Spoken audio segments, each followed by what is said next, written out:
Ханигелигим Нукс мамлекетлик искусство училищесин бүткердим, вокал бөлүмүн.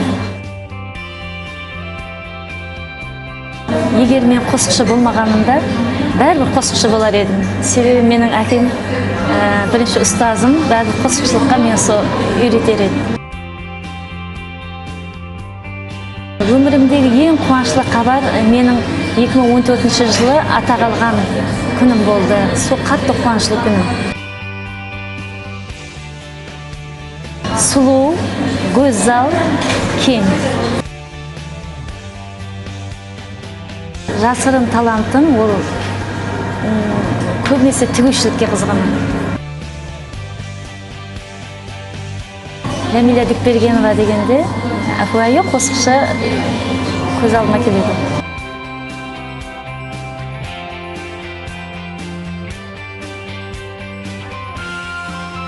Өзім хакында өзгелер майлы айта берсин, бәрібір өзім өмірімді давам ете беремін, жұмысымда давам ете беремін. Ассалауму алейкум, Қарақалпақстан. Егерде маған имканият берілсе, һәммәгә жақсылық қылар едім, қолымнан келген. Ең жақсы сөзі өзімнің атымда айтқаны. Намсыз тарифім бар, натық мінезім бар. Телеграм, Инстаграмға кіріп тұрамын. Шаңырақта мен анаман, енемен, сол шаңырақтың ұйтқысыман. Аял үшін бақып, бала-шағаның тынышлығы, үйдің аманлығы, шаңырағының тынышлығы, жұмыс жағының бір жетіскендіктері.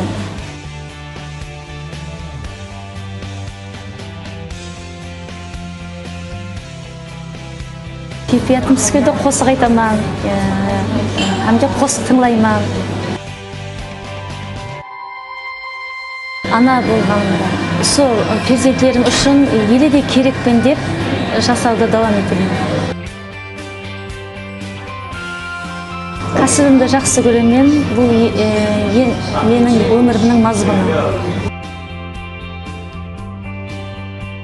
Өмір маған бақыт берді, перзент берді, аумет берді. Еш өмірімнен аумаймын. Ең қадірлей тұғын инсандың анам мен. Мен жақсы адамдарға өсетемін. Ең соңғы SMS қызымнан келді, мама, съемкаға бардың ба деген.